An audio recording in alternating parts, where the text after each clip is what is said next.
Andre Aciman is an Egyptian-born writer and distinguished professor at the Graduate Center of the City University of New York. He is the author of several novels, notably Out of Egypt, a memoir of his childhood in Alexandria, and Call Me By Your Name, the film adaptation of which has received numerous award nominations, including 4 Oscars.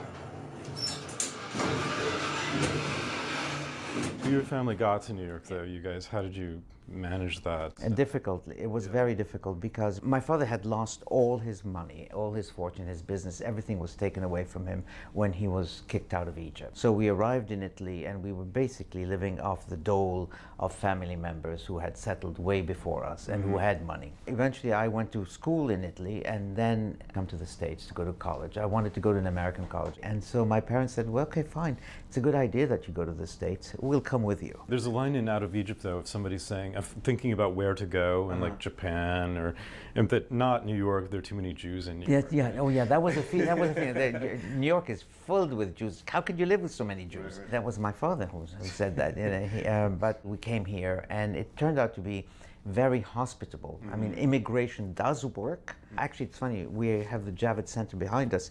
Senator Javits was behind my coming to the States. I arrived too late to be admitted into the fall semester, so I had like 4 months to do nothing, and I found a job at Lincoln Center as a mailboy, and it was my immediate induction into the USA, or at least New York. And it was wonderful because I had a job, I had money for the first time since ever. I also like the fact that for the first time in my life, I didn't have to hide that I was Jewish. I think it's probably why a lot of gay men come to New York too. It's it's open. Yeah. It's an open world, right. And it's an amazing place. I mean, you don't even have to tell people you're gay because they don't care. Is the story of the adaptation of Call Me By Your Name, is that interesting? I mean, the fact that it's an older man, younger boy, or there was never any question about that. The older, younger thing. Right. Some of the people who have discussed it, and I hate discussing it, they call him a child. Right. You know, he's not a child. Right. Maybe legally he is in the States. But he's not in Europe, and get over it, okay? It is he who makes the passes, he who establishes. The other guy is saying, no, I don't want to, it would be wrong. Most people assume that an author is so possessive of his work that he doesn't want to see it changed. He doesn't want to see it changed, does not want to see it altered or even touched up. When I discovered that James Avery was going to do the script and that Luca was going to film, and I knew both their work, and I know nothing about movies, but I knew both of them, I said, this is ideal. I have to shut up and let them do what they want to do. I was on the set for a few times. And you were in it. I'm in it, yes. They coaxed me into that. Do you want to be in the film? I don't know. It's one of the gay uncles or something. Yeah, exactly. And the person who's my partner is, in fact, the producer of the movie. So we have this amazing sort of moment. And what I love about it too is it's not just the shame of homosexuality. It's also happening with the boy and his girlfriend. I was thinking that this is pre-gadget, pre-texting communication where everything happened just in what you could do face-to-face with somebody. I remember how terrifying it was at the age of 16 or 18 to actually reveal feelings to somebody. God, yeah. But you know why it's terrifying? It's not terrifying because of the kind of sexuality. I think fundamentally desire is shameful. Whatever ethic you belong to want somebody, to want to hold them, to want to touch them and do something with them is embarrassing if you don't know what they want. And eventually, if you see them every day, you break down. Let's talk about sort of the pansexuality that happens in a lot of your books. It strikes me that that's long been a condition of human existence, but it feels to me like in the modern period we've sort of striated into these categories or something. I think so. Certain behavior, and I feel now, strangely enough, that gender orientation, these things are sort of breaking down. Like there's a prescience in some of what you've been writing about that feels very relevant to right now. I don't think about it as I'm writing. Right.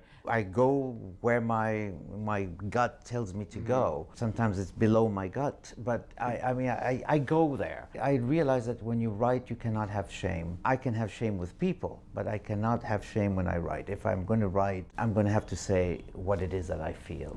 And I find that younger people who are not even 20 today, are totally comfortable with sort of this kind of malleable and floating free sexuality. One day they're this, the other hour they're that.